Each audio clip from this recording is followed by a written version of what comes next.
22 साल की शिवानी, एक नाजुक सी मासूम सी कली जिसकी आंखों में सपनों की एक पूरी दुनिया सजी थी।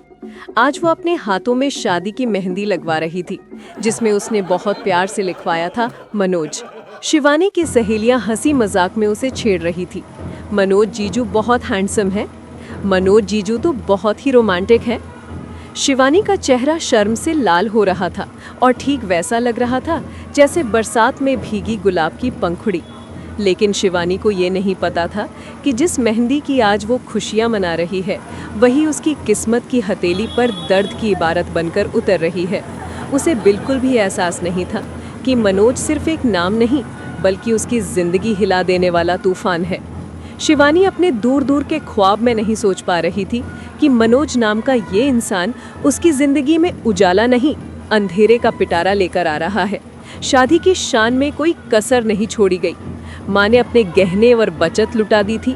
पापा ने बेटी को दुआओं और नसीहतों का झोला पकड़ा दिया था। शिवानी ने भी अपने अरमानों की उड़ान भर ली। गाड़ी में बैठकर जैसे ही शिवानी विदा हुई, उसके मन में सिर्फ अपने सुनहरे जीवन और अरमानों की उड़ान थी, जिसमें एक प्यार और सम्मान करने वाला पति, बहू नहीं बेटी मानने वाली सास और खूब सारी खुशियां होंगी। पर ये क्या, जैसे ही वो ससुराल पहुंची, सपनों की वो रंगीन चुनर जलकर राख हो गई। शादी की पहली रात सुहाग की सेज पर पति का इंतजार करती शिवानी को अचानक डर के साए ने घिर लिया। जैसे ही मनोज कमरे में आया तो शिवानी ने देखा वो शराब के नशे में चूर है, और उसने कमरे में आते ही शिवानी का हाथ ऐसे थामा कि एक दो चूड़ियां टूटकर जमीन पर बिखर गईं।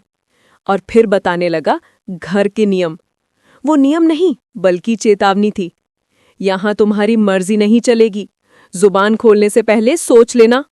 शुरू में शिवानी को लगा कि शायद पति किसी बात से चिढ़ गया है और ये एक दो दिन का गुस्सा है, या ये उनका प्यार जताने का तरीका है।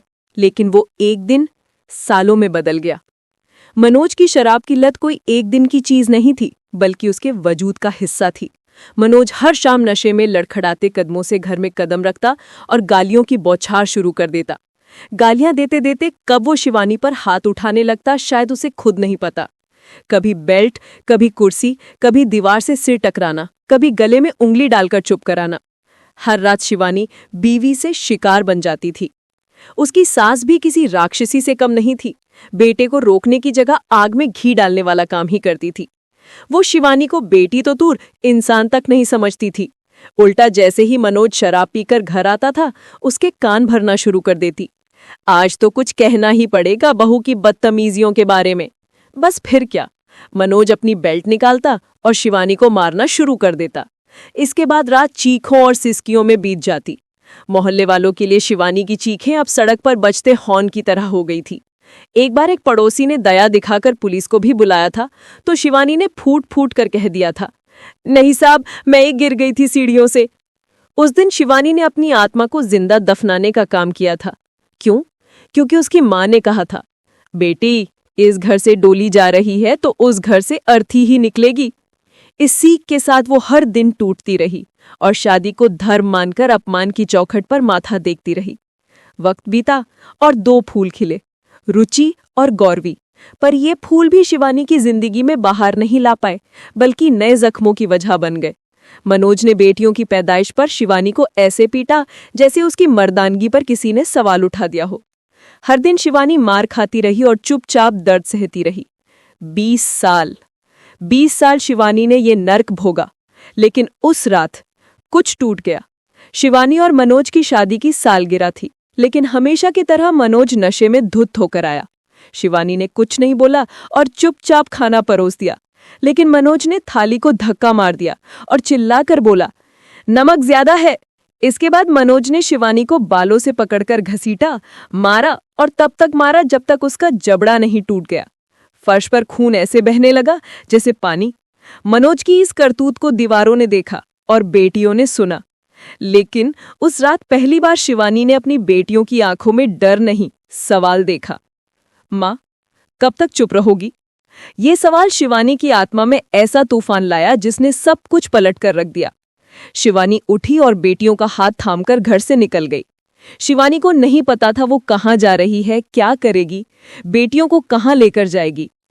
लेकिन बस वो इतना जानती थी कि वो अब किसी की बीवी नहीं, किसी की बहू नहीं, सिर्फ शिवानी बनेगी। एक रात ने बदल दी शिवानी की जिंदगी। सालों से चुप, हर गाली, हर थप्पड़ को किस्मत समझकर सहने वाली शिवानी का उस रात सिर्फ जबड़ा नहीं टूटा, बल्कि उसकी चुप्पी, सहने की शक्ति और अंदर का डर भी टूट गया। जब उसने सुबह आईना देखा तो चेहरा पहचान नहीं आ रहा था। सूजी हुई आंखें, कटे होठ, खून की सूखी परतें और गर्दन पर अनगिनत नीले निशान। लेकिन एक चीज अलग थी, आंखों में डर नहीं था, आग थी, और उस आग का नाम था अब और नहीं। उस दोपहर कांपते हाथों से शिवानी ने महिला हेल्पलाइन को फोन मिलाया। जब बोली तो आवाज कांप रही थी, लेकिन शब्दों में ठंडक, जैसे बरसों से जमी बर्फ पिघल गई हो। उसने अपने पति के खिलाफ शिकायत दर्ज करा दी। शिवानी के लिए कदम उठाना आसान नहीं था। समाज, परिवार, यहां तक कि अपनी खुद की परछाई से लड़ना पड़ा। वो जानती थी अगर अब नहीं तो कभी नहीं, शायद अपनी बच्चियों के लिए भी कभी नहीं। मनोज गिरफ्तार हुआ। पहली बार उसकी सास की जुबान बंद रही, जो हमेशा कहती थी बीवियां तो सहने के लिए होती हैं, और वो पड़ोस जिनके कानों तक सिर्फ चीखें पहुंचती थी, और अब उनकी आंखें शिवानी की हिम्मत देखकर खुली रह गई। शिवानी ने केस किया। सबूत था उसका चेहरा, उसकी टूटी पसलियां, और गवाह बनी उसकी दोनों बेटियां, जिन्होंने अपना पूरा बचपन मां को सिर्फ मार खाते देखा था। शिवानी केस तो जीत गई, लेकिन अभी कुछ बाकी था। वो अब अपनी बेटियों के साथ एक कमरे में किराए पर रहती थी, जहां पर छत से पानी टपकता था, पर उसकी आत्मा नहीं रोती थी। रात भले ही तीनों भूखे पेट सोती थी, लेकिन कोई डर नहीं था, कोई गालियां नहीं देता था, कोई बर्तनों के साथ इज्जत नहीं तोड़ता था। 42 साल की शिवानी एक प्राइवेट ऑफिस में मेड का काम करती थी और रात को कानूनी किताबों के साथ दोस्ती करती थी। उसे अब कानून की हर धारा याद थी और हर दर्द भी। एक दिन उसकी नजर अखबार में एक ऐड पर पड़ी। घरेलू हिंसा, दहेज और वैवाहिक धोखाधड़ी जांच के लिए महिला डिटेक्टिव्स की जरूरत है। ऐड देखते ही उसके अंदर से आवाज आई, ये काम तेरा है। इसके बाद शिवानी को किसी ने नहीं रोका, न समाज, न किसी डर ने। इंटरव्यू में उससे पूछा गया, कोई एक्सपीरियंस है? शिवानी ने सीधा आंखों में आंखें डालकर कहा, 20 साल का अनुभव है, हर मुस्कुराहट के पीछे का जहर पढ़ सकती हूं, अब हर झूठ की गंध पहचान सकती हूं। उसके कॉन्फिडेंस, उसकी आंखों की आग और उसकी कहानी सुनकर एजेंसी ने तुरंत शिवानी को ट्रेनिंग प्रोग्राम में शामिल कर लिया, जहां शिवानी ने कैमरा छिपाना, फोन टैप करना, संदिग्धों पर नजर रखना सीखा, लेकिन सबसे ज्यादा खुद को पहचानना सीखा। अब शिवानी सिर्फ एक जासूस नहीं थी, वो उन हजारों औरतों की आवाज बन गई थी जो उन घरों और दीवारों के पीछे बंद थी और हर रात सिसकती थी। वो उस हर लड़की की मदद के लिए तैयार खड़ी रहती, जिन्हें शादी के समय लक्ष्मी कहा गया, लेकिन ससुराल में दहेज की गाय समझा गया। क्योंकि वो जानती थी हर दर्द का चेहरा अलग होता है, लेकिन तकलीफ एक सी होती है।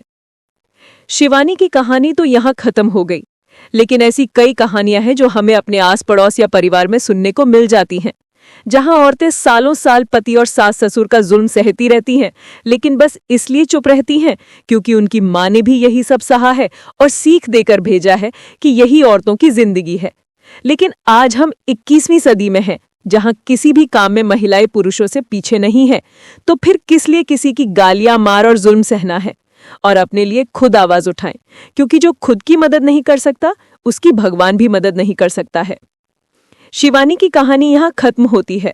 अगर आपको ये कहानी पसंद आई हो तो लाइक, कमेंट और सब्सक्राइब करें हमारे चैनल को। और हाँ, ऐसी और प्रेरक कहानियों के लिए बेल आइकन दबाना ना भूलें।